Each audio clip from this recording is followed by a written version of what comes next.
approves the payroll report. Good afternoon, Mr. Chairman, John Jocelyn. As has been noted, this legislation is authorizing. It doesn't require any school system to take action. However, if passed, it will give them the option to do so if they change their mind in the future without having to wait for legislation to be considered here and then go into effect the following October. It's been noted that you have to have a carry permit. For that, you already need training to get that. And in addition, the schools can, will, and almost certainly insist upon much escalated levels of training for their armed protectors. We are looking at the ultimate first responders. They will be in time to impact the situation. They can bring it to a conclusion in a hurry, long before law enforcement arrives. I know that there are going to be people here who are very afraid of firearms for reasons of their own. But which is the better optic?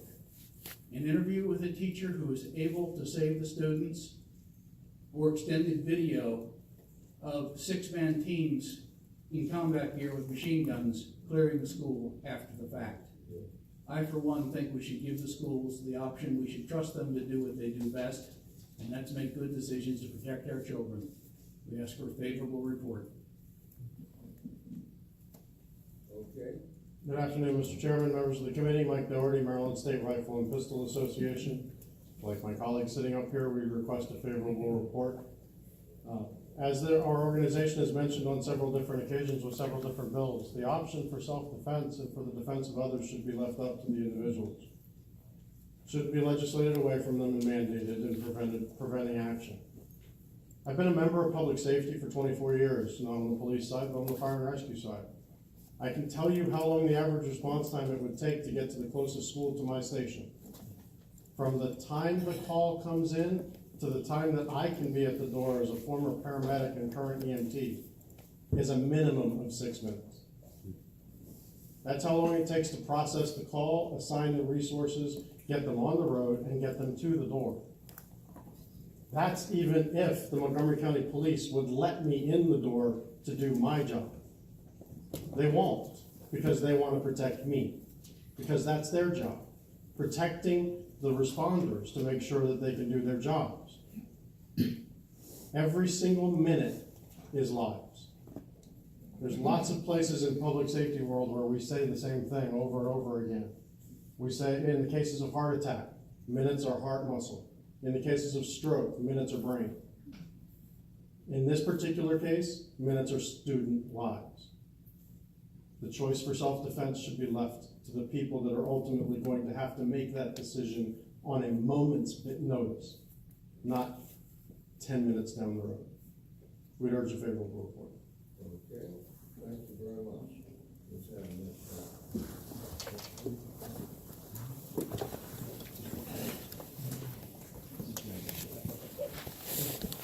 Mr. Speaker, my name is Mark Wachowski.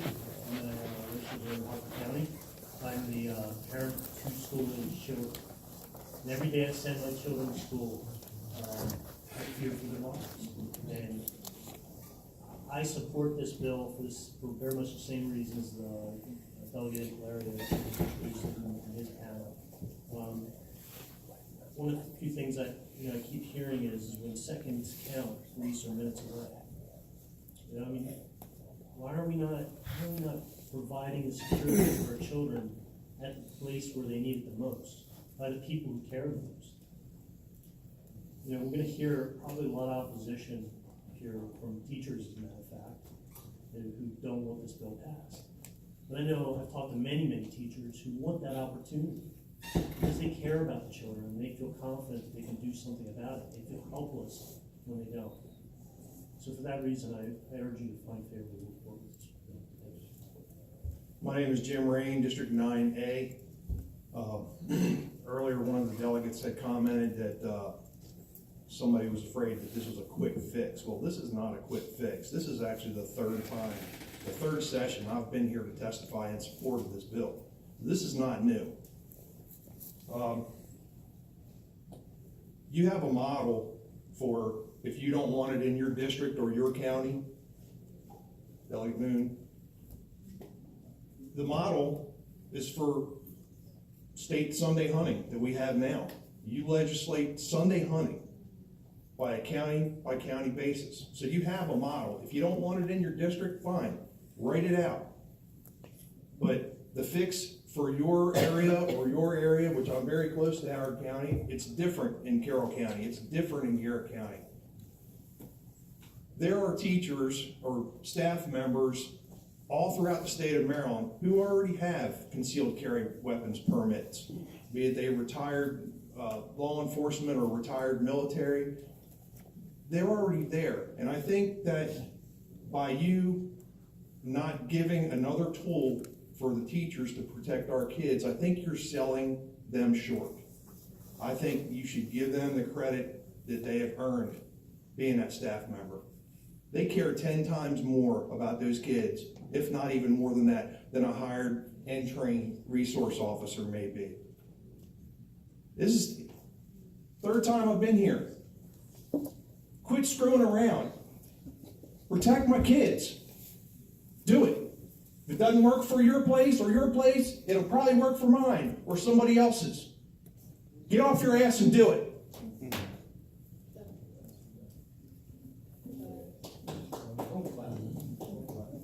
Hi, Johnny Hines from Southern Anne Arundel County.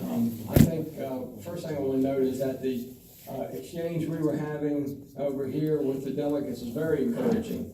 It's a discussion that's been needed for a long time, and I hope it continues. So we're going to have to think outside the box a little bit more, and now it's happening. I just want to speak. Shannon made me think of something, a testimony I gave right after Sandy Hook in here. My aunt was a principal in South County for 100 years, and my mother is a retired teacher, and aunts and a bunch of people were teachers. In Sandy Hook, we heard of the principal that ran out to defend her school.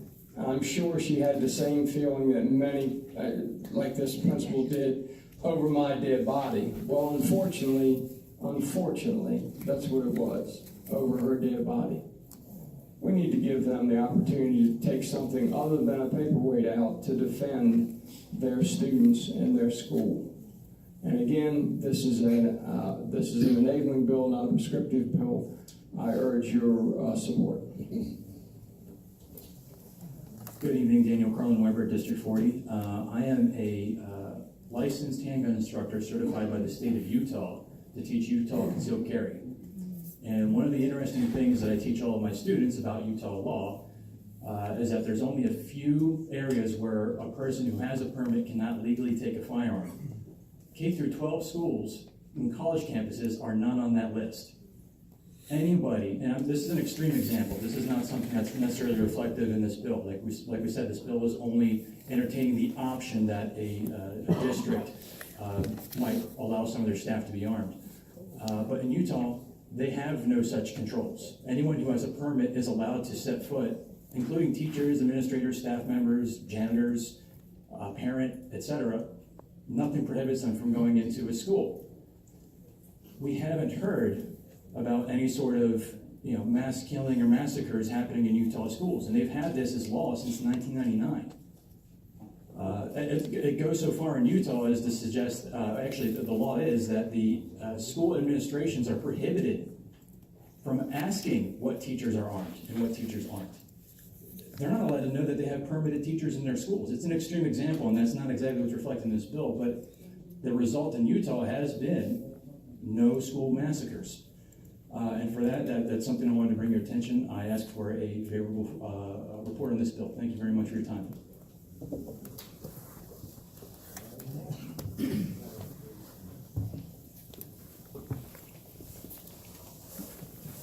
Thomas Kashuba, Ellicott City, Maryland.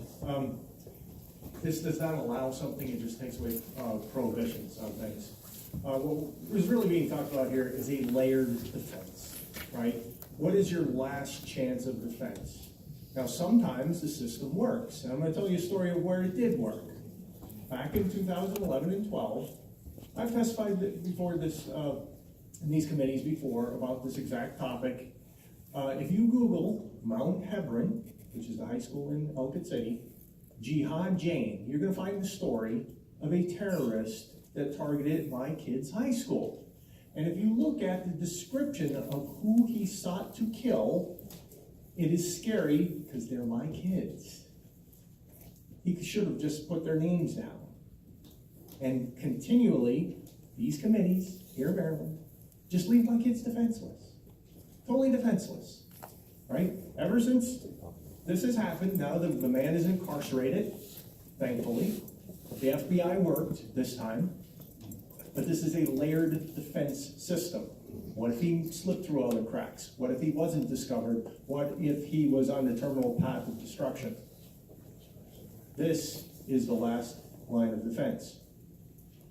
Now, Howard County is not going to adopt this, right? I've already gone to their meeting of the school security, and the superintendent virtue signaled, and basically he'd rather be defenseless. My kid's defenseless yet again, right? But let the counties that have more wisdom, let them adopt it. Let them save their kids. Thank you. Good evening, Mr. Chair, Madam Chair, and committee members. My name is Tim Montoya from District 7.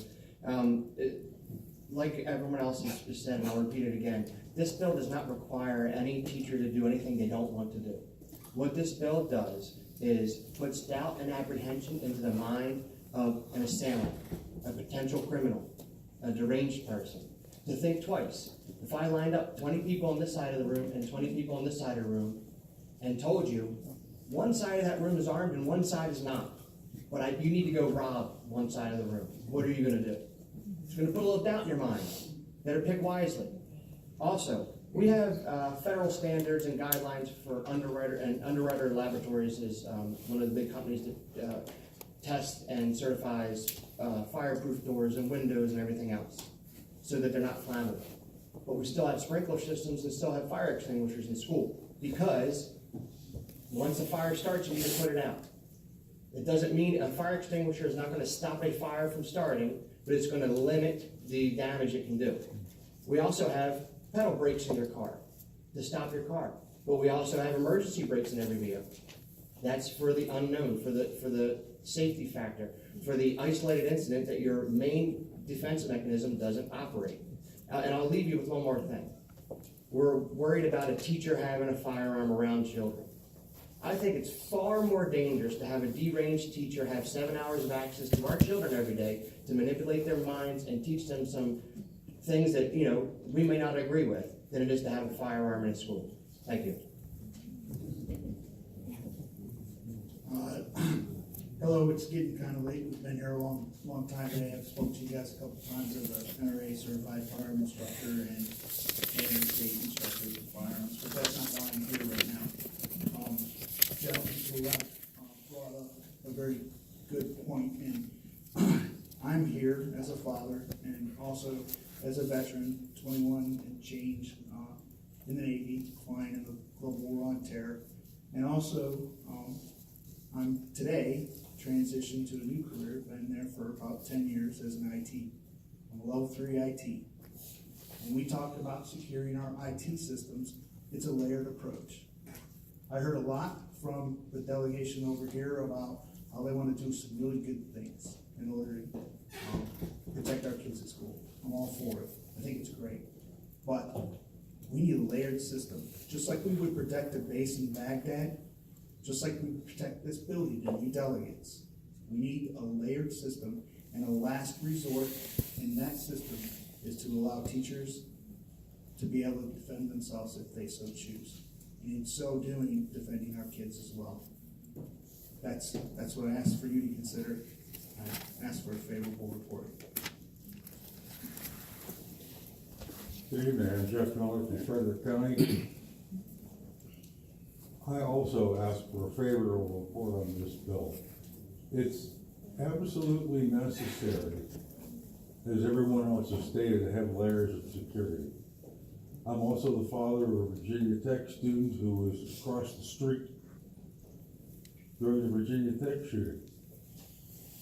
One of the first things my son and his two roommates did, because they were off campus by a half block, was to take everyone they could find into safety, put them in the basement of the house they were renting, and they set up a security perimeter. They didn't do anything rash, but they did keep everyone safe. If any of those children, or any of the adults, or any of the staff had had the ability to carry a firearm, we could have saved 33 people. And we probably could have stopped a lot more shootings by the fact that the idea that a school is no longer a gun-free zone.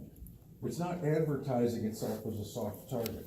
I also spent 42 years in IT, and I'm quite familiar with the idea of layered security.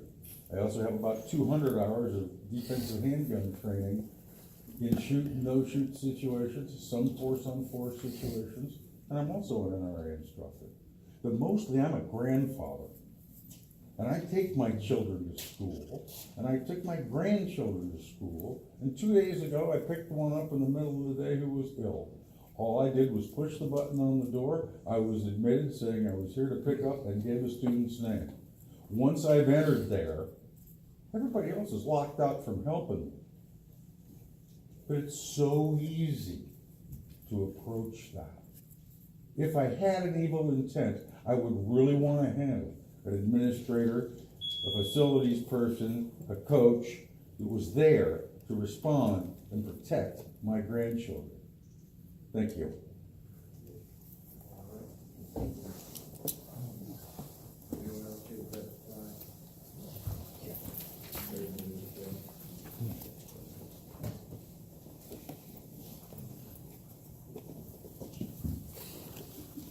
Delegates, my name is Darrell Hodge, I'm a resident of Arnold. I'm in favor of this bill because I see it as an optional thing. I realize this is not for every school district, this is not for every county, this is not for every grade school, middle school, or high school. But for those schools where they choose to implement this, I think they should have that ability. This is not for every teacher, this is not for every administrator. But for those teachers or administrators who choose to implement it, I think they should be allowed to and encouraged. Normally, when we talk about training for handgun applications, for wear and carry permits, I'm on the side of very little training. This is a case where, as Delegate Moon alluded to, I think districts would be very wise, almost required, to implement a higher level of training. This is a case where I would certainly support training. But the primary thing is, it's an option, and I think it should be implemented. Thank you. Good evening, my name is Joe Slavin, I'm a Montgomery County resident, District 16. I'm requesting a favorable report for this bill as well.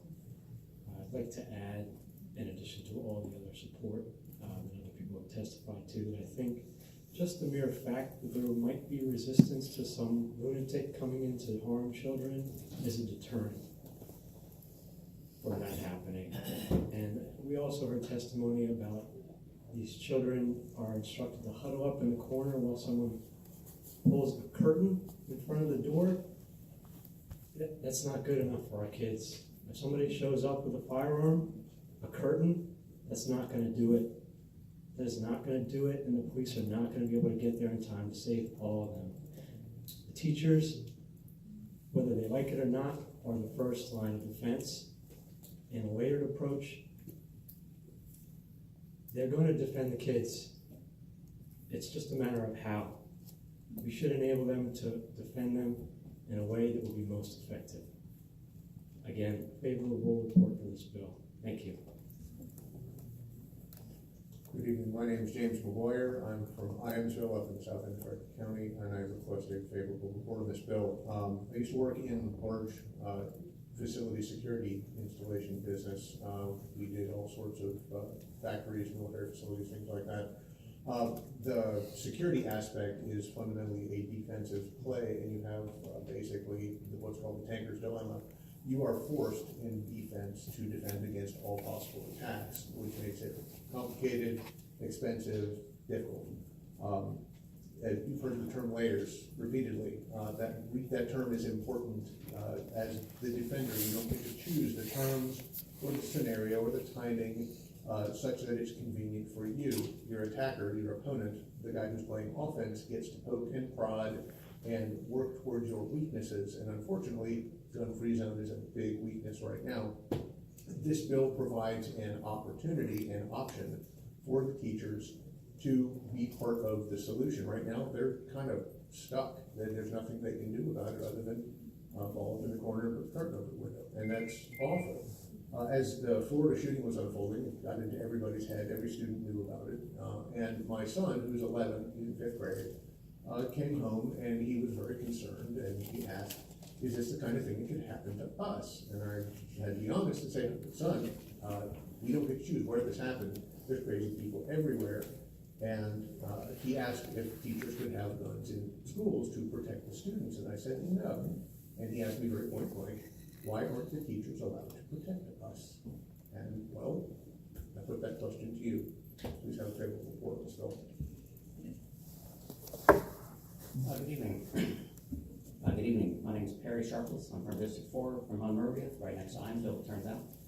I just wanted to voice my complete support for this truly common sense law. The unfortunate truth is that bad people use guns to kill others. We protect banks with guns, stores with guns, money with guns. Every time I see our Attorney General on the sidewalk, he's protected by a good guy with a gun. What do we do if a criminal comes into our school? We can't respond immediately. We have to call somebody who brings what? A gun with them to protect our students. My kids and everyone's kids deserve to be protected, not merely by signs, which too many places like Sandy Hook, the shooting in Parkland, shooting in Virginia Tech, and too many other locations have proven to not work. I'd like to see us move beyond that. And further, the comment that the prior witness made about arming the pilots after 9/11 is exactly spot on. We had defenses in place. They were not effective during 9/11. We changed, we changed our response, and since then we've had nothing like that. As part of being a responsible parent, one of the things I do is I monitor my children's Facebook activity. So when I was at home this morning before I left to come here, I went on my kid's Facebook page. And I'm sorry I don't have a better graphics to show you, but I pulled off a picture that my son, who's in high school, posted on his Facebook page. The caption says, which one of these protects students? And the sign says, all weapons prohibited on these premises on the left. The sign on the right says, staff heavily armed and trained. Any attempt to harm children will be met with deadly force. My kid gets it. I hope that you do too. Thank you.